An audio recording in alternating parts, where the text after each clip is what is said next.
Hello' student, এই ভিডিঅ'ত আমি ডিছকাছ কৰিম HSLC 2026 বৰ্ষৰ সমাজ বিজ্ঞান পৰীক্ষাৰ বাবে ৰাজনৈতিক আৰু অৰ্থনীতি বিজ্ঞান খণ্ডৰ পৰা আহিব লগা সম্ভাৱ্য কমন MCQsখিনি প্ৰত্যেকটা টপিকছ আলোচনা কৰিম।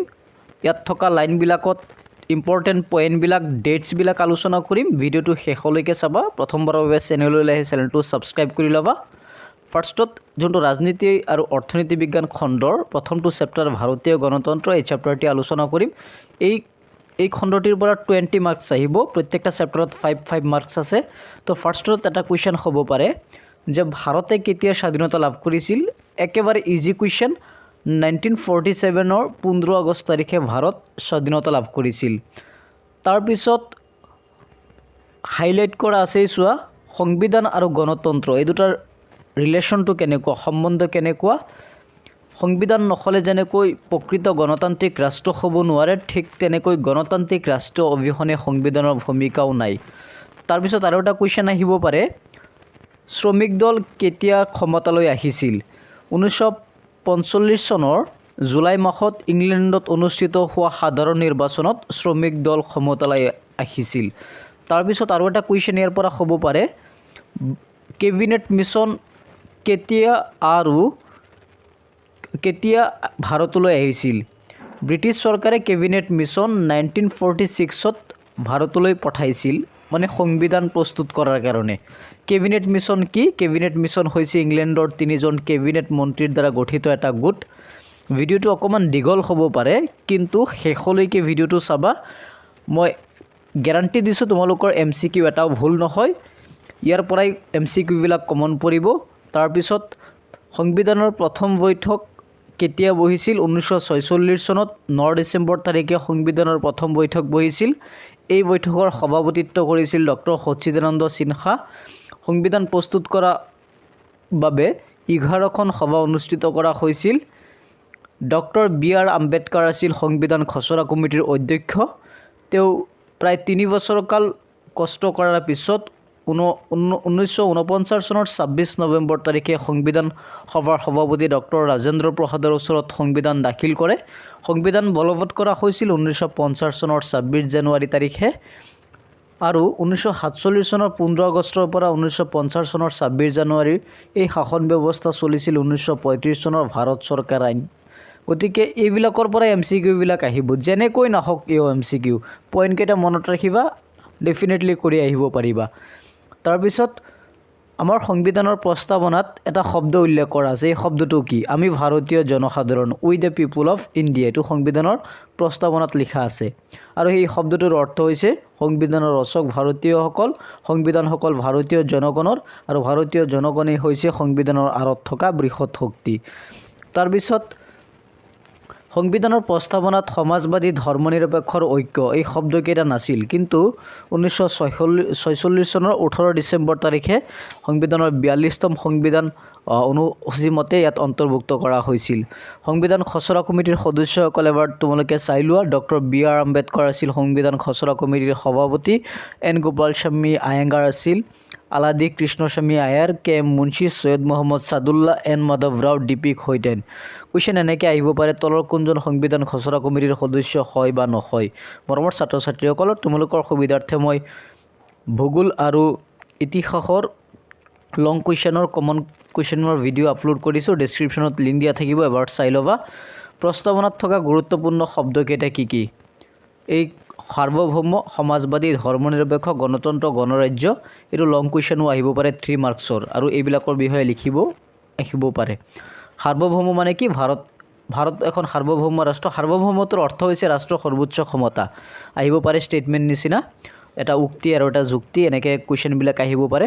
সমাজবাদী শব্দটো 42তম সংশোধনী মতে সংবিধানত 1976 চনত প্ৰস্তাৱনাত সংযোজন কৰা হৈছিল। ধৰ্মনিৰপেক্ষ শব্দটো 42তম সংশোধনী মতে সন্নিৱিষ্ট কৰা হৈছিল। গণতান্ত্ৰিক, ভাৰতবৰ্ষ এখন গণতান্ত্ৰিক ৰাষ্ট্ৰ। গণৰাজ্যৰ অৰ্থ কি? ইয়াৰ ৰাষ্ট্ৰপ্ৰধানজন বা ৰাষ্ট্ৰপতিজন জনসাধাৰণে নিৰ্বাচিত কৰা ব্যক্তি হ'ব। নেহেৰুৰ উদ্দেশ্য সম্পৰ্কীয় প্ৰস্তাৱ 1946 চনৰ 13 ডিচেম্বৰ তাৰিখে প্ৰস্তাৱটো উত্থাপন কৰা হৈছিল। তাৰপিছত ফেডাৰেশ্যন শব্দটো লেটিন শব্দ, কোনটো শব্দৰ পৰা আহিছে? লেটিন শব্দ ফ'ডছৰ পৰা আহিছে। ইয়াৰ অৰ্থ কি? চুক্তি বা সন্ধি। তাৰপিছত ভাৰতবৰ্ষত যুক্তৰাষ্ট্ৰীয় পদ্ধতিৰ প্ৰৱৰ্তন কৰিছিল ইংলেণ্ডৰ সংসদে 1935 চনত ভাৰত চৰকাৰ আইনখনৰ দ্বাৰা। তাৰপিছত যুক্তৰাষ্ট্ৰৰ গৃহভূমি বুলি কাক জনা যায়? আমেৰিকা যুক্তৰাষ্ট্ৰক জনা যায়। সংবিধান প্ৰণেতাসকলে আমেৰিকাৰ পৰিৱৰ্তে কোন দেশৰ সংবিধান অনুসৰণ কৰিছিল? কানাডাৰ সংবিধান। ভাৰতৰ সংবিধানত ৰাজ্যসমূহৰ সংঘ কিমান নং অনুচ্ছেদত উল্লেখ কৰা আছে? 1 নং অনুচ্ছেদত উল্লেখ কৰা আছে। ভাৰতবৰ্ষৰ যুক্তৰাষ্ট্ৰীয় ব্যৱস্থাটোক কি বুলি কোৱা হয়? অৰ্ধ যুক্তৰাষ্ট্ৰ, ব্যতিক্ৰমধৰ্মী যুক্তৰাষ্ট্ৰ, কেন্দ্ৰীভূত যুক্তৰাষ্ট্ৰ। আমাৰ দেশত দ্বৈত নাগৰিকত্ব ব্যৱস্থা নাই, কিন্তু আমেৰিকাত দ্বৈত নাগৰিকত্ব ব্যৱস্থা আছে। চৰকাৰী আয়োগ গঠন কৰা হৈছিল 1983 চনত। মানে এই আয়োগ কিয় গঠন কৰা হৈছিল? কেন্দ্ৰ আৰু ৰাজ্যৰ মাজত সংঘাত নিৰাময়ৰ বাবে এই আয়োগ গঠন কৰা হৈছিল। সহযোগিতামূলক যুক্তৰাষ্ট্ৰ, এই হাইলাইট কৰা পইণ্টবিলাকৰ পৰাই কিন্তু MCQ আহিব। হ'লে তোমাৰ চনবিলাক আহিব, নহ'লে যুক্তি উক্তি এনেকৈ থাকিব, বা তলৰ কোনটো শুদ্ধ বা শুদ্ধ নহয় এনেকৈ কুৱেশ্যনবিলাক থাকিব বা মিলোৱা আহিব। গতিকে ভালকৈ চাই যাবা ভিডিঅ'টো শেষলৈকে। তাৰপিছত সংসদীয় গণতন্ত্ৰ, এই ভাৰতৰ যোনটো সংসদীয় গণতন্ত্ৰ, ইয়াত আমেৰিকা যুক্তৰাষ্ট্ৰত কংগ্ৰেছ বুলি কোৱা হয়, ভাৰতবৰ্ষ আৰু ইংলেণ্ডত সংসদ বুলি কোৱা হয়। তাৰপিছত ভাৰত আৰু ইংলেণ্ডৰ সংসদীয় গণতন্ত্ৰৰ মাজত পাৰ্থক্য আহিব পাৰে, আহিলে 3 মাৰ্কছ আহিব। এই চেপ্টাৰটিৰ পৰা এটা 3 মাৰ্কৰ কুৱেশ্যন আহিব। সেই 3 মাৰ্কৰ কুৱেশ্যনটো তোমালোকে ভালকৈ চাই যাবা।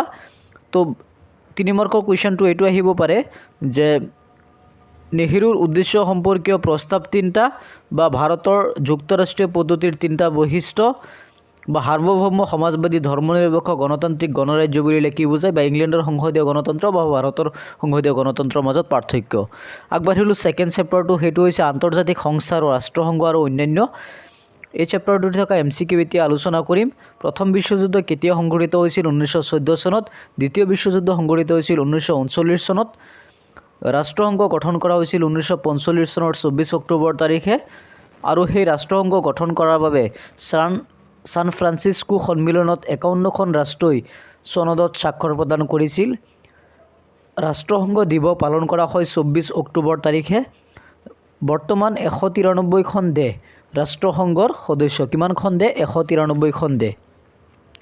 ৰাষ্ট্ৰসংঘৰ মুখ্য কাৰ্যালয় ক'ত অৱস্থিত? আমেৰিকা যুক্তৰাষ্ট্ৰৰ নিউয়ৰ্ক চহৰত।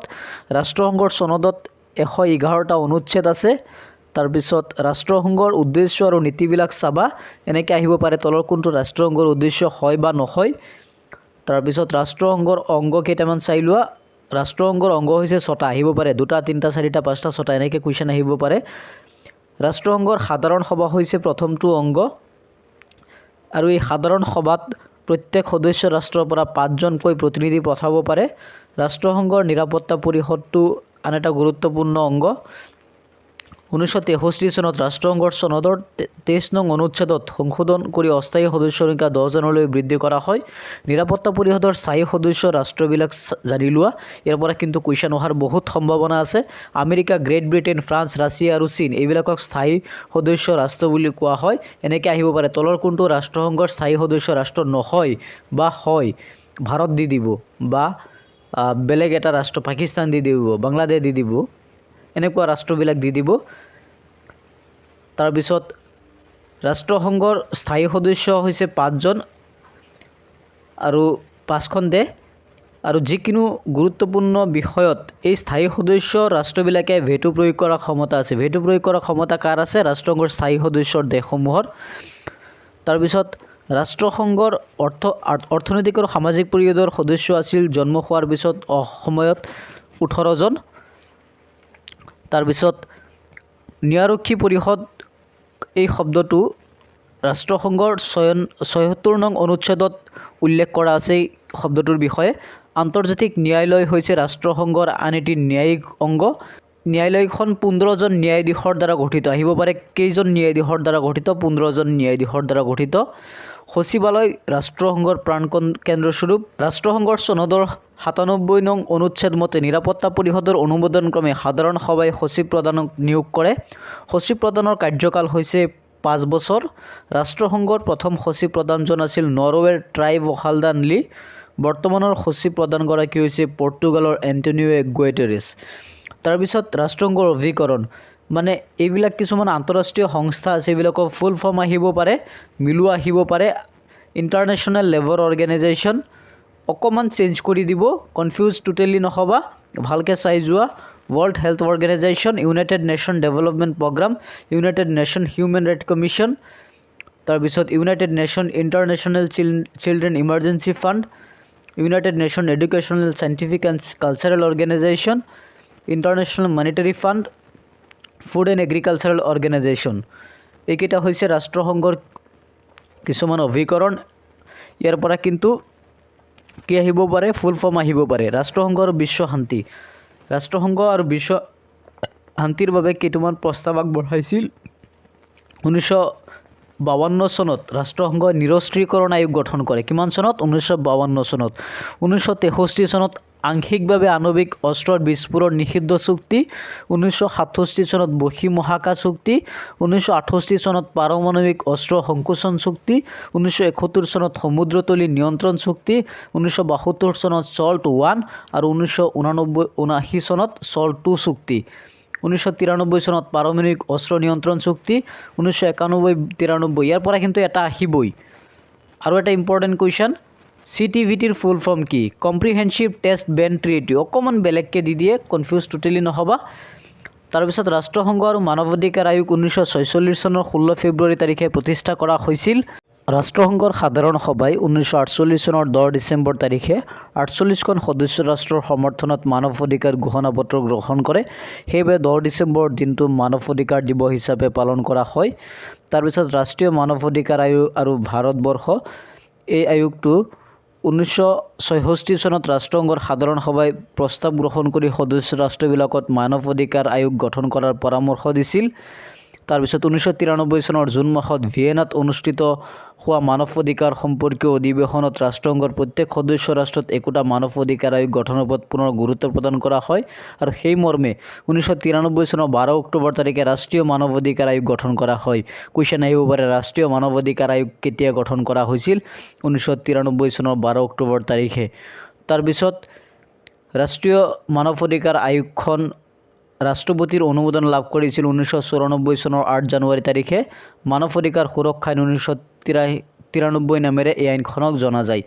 ৰাষ্ট্ৰীয় মানৱ অধিকাৰ আয়োগৰ সভাপতি আৰু কোন হ'ব লাগিব ৰাষ্ট্ৰীয় মানৱ অধিকাৰ আয়োগৰ সভাপতি হ'ব লাগিব উচ্চতম ন্যায়ালয়ৰ প্ৰাক্তন মুখ্য ন্যায়াধীশ বহুতবাৰ এই কুৱেশ্যনটো কমন কি কয় বহুতবাৰ ৰিপিট আহিছে সদস্যসকল কোন থাকিব এজন সদস্য উচ্চতম ন্যায়ালয়ৰ ন্যায়াধীশ অৰ্থাৎ প্ৰাক্তন মুখ্য ন্যায়াধীশ এজন সদস্য কোনো উচ্চ ন্যায়ালয়ৰ মুখ্য ন্যায়াধীশ অৰ্থাৎ প্ৰাক্তন মুখ্য ন্যায়াধীশ দুজন সদস্য মানৱ অধিকাৰ সম্পৰ্কীয় জ্ঞান আৰু অভিজ্ঞতা থকা ব্যক্তি সকলো সদস্যকে এইকেইজন সদস্য থাকিব আৰু এই সদস্যসকলৰ কাৰ্যকাল হৈছে 5 বছৰ তাৰপিছত কিছুমান আন্তৰ্জাতিক অনুষ্ঠান আছে এইবিলাকৰ কাৰ্যালয় মুখ্য কাৰ্যালয় জানি ল'ব লাগিব জাতিসমূহৰ সংঘ লণ্ডন এমিনিষ্ট ইণ্টাৰনেশ্যনেল লণ্ডন মুখ্য কাৰ্যালয় ইয়াৰ পৰা কিন্তু এটা নহয় এটা গ্যাৰাণ্টি আহিব মিলোৱা আহিব পাৰে বা ফুল ফৰ্ম আহিব পাৰে যিকোনো এটা কুৱেশ্যন আহিব পাৰে আহিবই গ্যাৰাণ্টি তাৰপিছত উত্তৰ আটলাণ্টিক চুক্তি সংগঠন ব্ৰুচেলছ আন্তঃৰাষ্ট্ৰীয় নৱীকৰণ শক্তি অভিকৰণ সংযুক্ত আৰৱ এমিৰেটছ UAE এছিয়া প্ৰশান্ত মহাসাগৰীয় অৰ্থনৈতিক নিগম APEC ছিংগাপুৰ দক্ষিণ পূব এছিয়াৰ জাতিসমূহৰ সংস্থা ASEAN জাকাৰ্টা আন্তঃৰাষ্ট্ৰীয় ক্ৰিকেট ফেডাৰেশ্যন ICC ডুবাই আন্তঃৰাষ্ট্ৰীয় ফুটবল ফেডাৰেশ্যন FIFA জুৰিক বিশ্ব অৰ্থনৈতিক মঞ্চ জেনেভা আন্তঃৰাষ্ট্ৰীয় হকি ফেডাৰেশ্যন লৌচেন ছুইজাৰলেণ্ড দক্ষিণ এছীয় আঞ্চলিক সহযোগিতা সংস্থা SAARC কাঠমাণ্ডু গতিকে এইখিনি আছিল ফাৰ্ষ্টৰ দুটাৰ চেপ্টাৰত থকা ইম্পৰ্টেণ্ট MCQ বিলাক নেক্সট ভিডিঅ'ত মই বাকি দুটা চেপ্টাৰ অৰ্থনীতিৰ যি বাকি দুটা চেপ্টাৰ আছিল এইখিনি আলোচনা কৰিম আশা কৰোঁ সেই ভিডিঅ'টো সকলোৱে চাবা বুলি ভিডিঅ'টো কেনেকুৱা লাগিছে কমেণ্ট কৰি নিশ্চয় জনাবা কোনে ক'ৰ পৰা ভিডিঅ'টো চাইছে নিশ্চয় জনাবা আজিৰ কাৰণে ইয়াতে সামৰিলোঁ ধন্যবাদ